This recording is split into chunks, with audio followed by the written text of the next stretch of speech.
So before we begin, let us try to understand what all are we going to learn.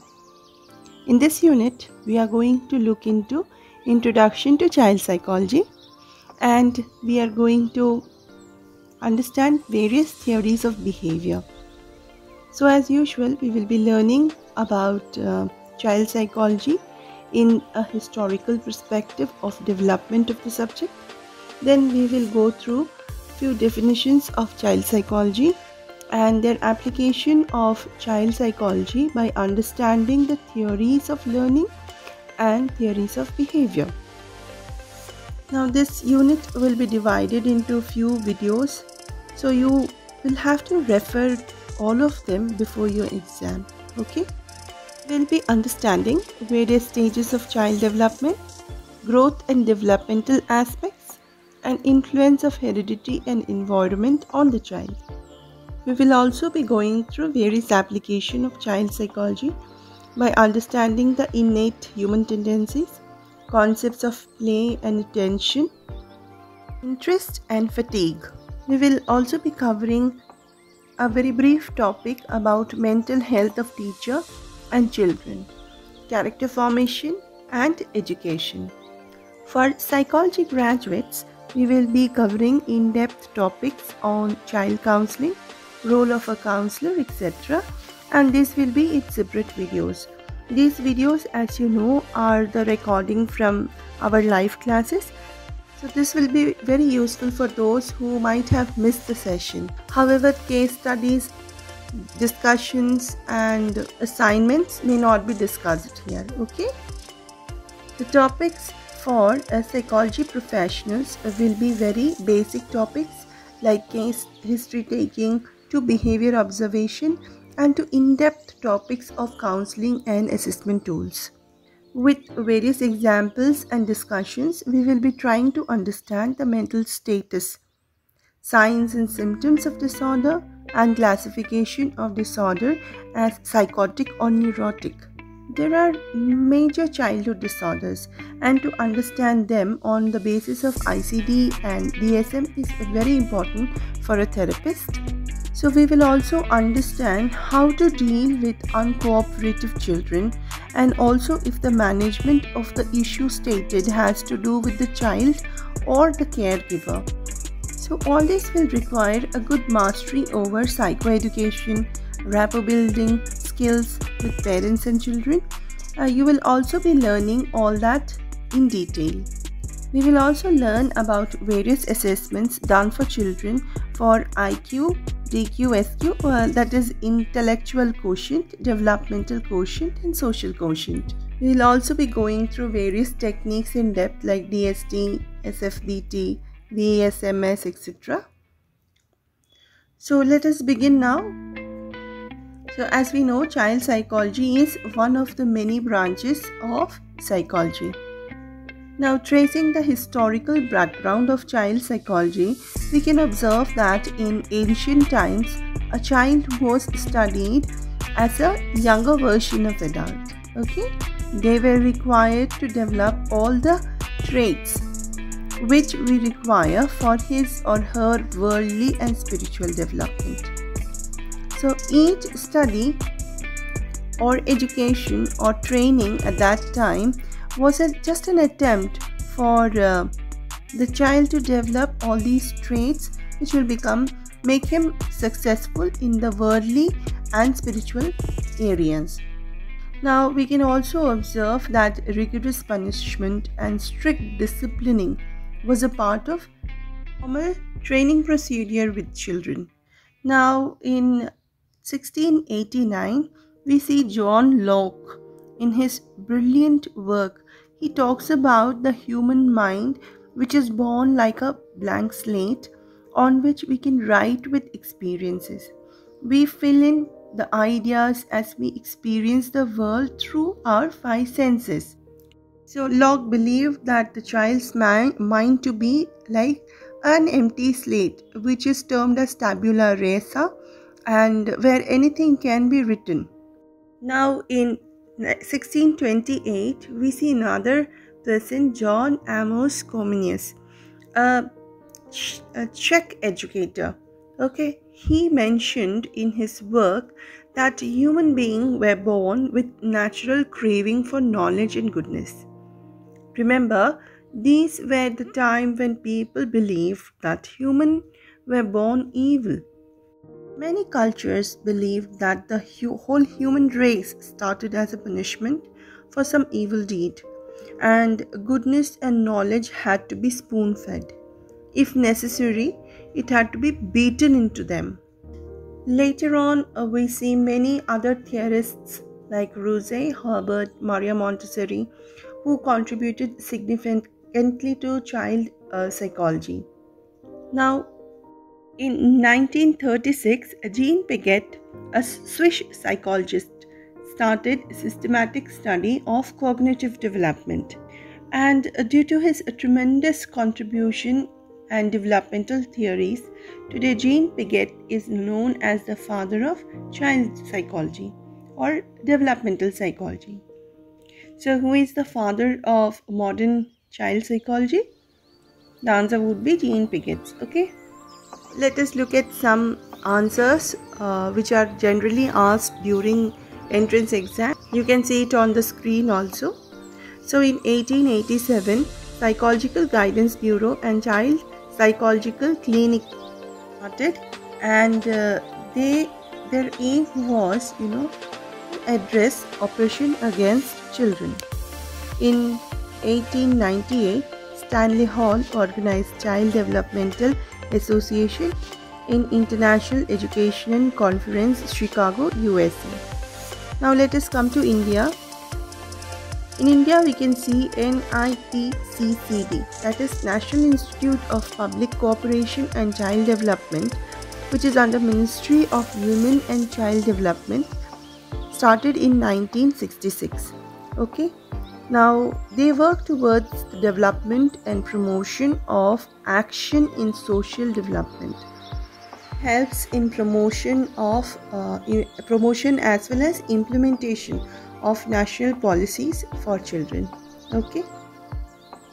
Now, let us come to our subject, child psychology, and try to understand this topic and find out some definitions of child psychology.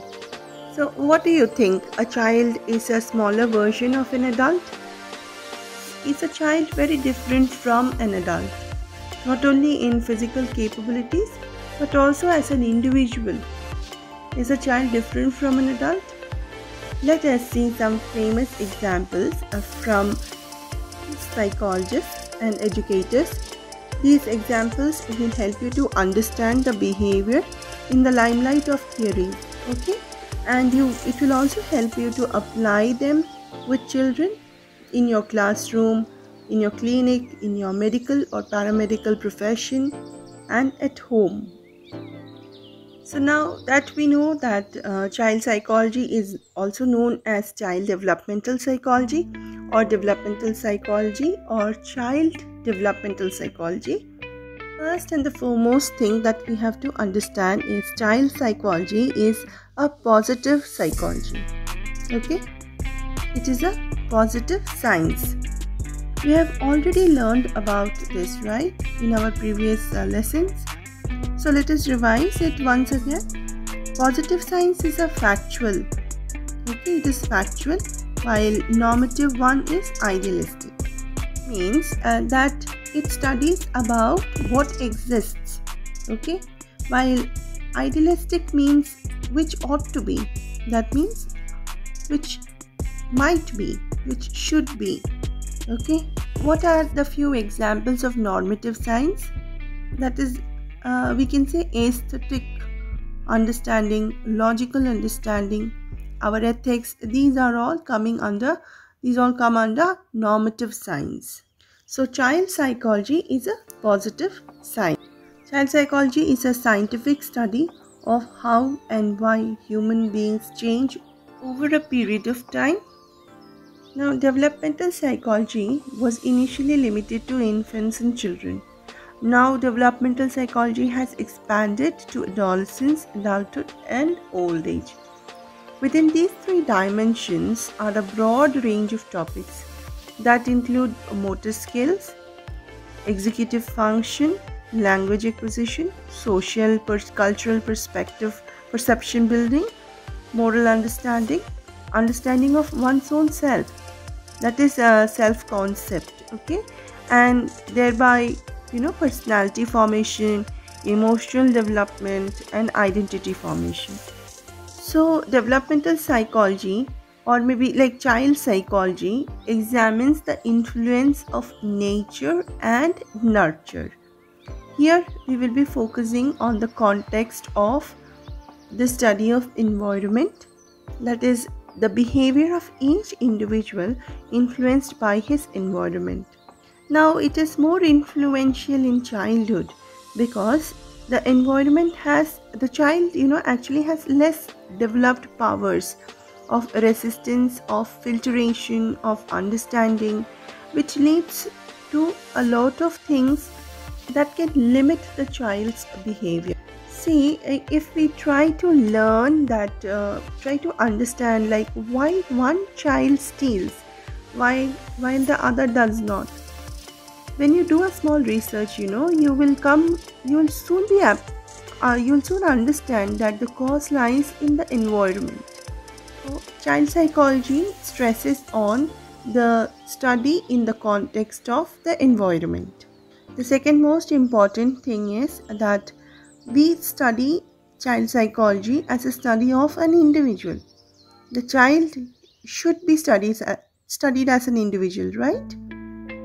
It becomes very necessary for us to be aware the individual differences in children. Especially if you are a teacher, you have to be aware of these individual differences in your children. Understanding this, you can teach all the topics that you have to teach very effectively. So, child psychology studies the child as an individual. Now, in spite of these individual differences, children exhibit a common universal behavior, okay, which can become a universal law and it can be applied to all the children. So, childhood is definitely a stage which is individually different from all, but it has some common traits also. So, child psychology basically focuses on the study of the child. Now, who is a child? Child is somebody who is in a age group of 0 to early adolescence. This categorization varies with various geographic area, but on your screen you can see a few generalized categories, how we place human being into different lifespans. Now, child psychology also studies about human behavior. Child psychology is the study of child's behavior, his or her responses or reactions, and based on external reactions and internal experiences. Okay, we will also be learning about biological essentialism, neuroplasticity, various developmental stages of a child. So, to sum up, child psychology is the study of the child. Child psychology is the study of child's behavior. Now, let us look at interdisciplinary fields of child psychology. So, where all child psychology can be applied in educational psychology, cognitive psychology, ecological or biological psychology, cultural psychology, and so on. So, let us try to define child psychology. According to Herlock, child psychology is a positive science which studies the behavior of the child in context of his environment, treating the child as an individual. The name child psychology was changed in child development to emphasize that the focus was now on the pattern of the child development rather than certain aspects of development. Crow and Crow defines child psychology as a scientific study of the individual from his prenatal beginnings through the early stages of his adolescence. He says that child psychology is a positive science which studies the behavior of the child in context of his environment, treating the child as an individual. Watson says child psychology came into being from the scientific study of the child. So while you write your long answer questions, you can quote any of these quotations and begin your answer. Now that we have understood or we have tried to define child psychology, let us try to understand the importance of child psychology in various areas. What is the benefit of studying child psychology for a teacher? Child psychology helps the teacher to understand the student. Now let us look at an Indian school setup. We would be having 30 plus students in one classroom. A teacher who knows the psychology of children is aware of the fact that the source of the child's defects lie in the incomplete fulfillment of child's physical, psychological and social needs. Okay? So such knowledge will help the teacher to know the interest, nature, intelligence and individual differences of the student, and it will also help her to design and modify her curriculum in a very positive manner. So child psychology helps the teacher to be equipped with detailed information about the student. Now this information will be about his or her behavior, can be about mental level, interest, ability and personality. So for successful education, these fundamental knowledge will make the teacher's work more efficient, isn't it? So the teacher can improve the curriculum for teaching the children. So the curriculum of the school should be based on individual differences of the children, their motives and values, principles, interests, etc. So school curriculum is usually designed in a way which lays stress on many areas of development, like it will have games and scoutings, dance, singing, a lot of things are included. Co-curricular activities are included in the curriculum which can suit each child's strength. Now, child psychology has brought in a revolution in modern education methods. Okay? Made teaching more scientific, easier and goal-oriented. Child psychology gives the teacher information about the learning process and the pattern of learning of her children, and to implement or make use of this information in his or her teaching methods. Now we all have already seen few examples, right, about the food example we saw. So child psychology helps us to understand the disciplining and administration techniques also. It helps to improve the teacher and child relationship. It also helps in evaluation and testing process. So you would have seen that our question paper, we will have a lot of questions which will be arranged, which will be very simple. These questions can be answered by below average children. There will be few questions which can be answered by children who have studied. Okay, and there will be one or two questions which won't be very high mark, but then there will be questions which can be only answered by children who are gifted or maybe who have done a lot of hard work in their subject. So these are questions for those children to not distract others after they've finished their subject, their examination. So I guess everybody is able to relate and understand the importance of child psychology in a life of a teacher. Why a teacher should study child psychology as a subject, right?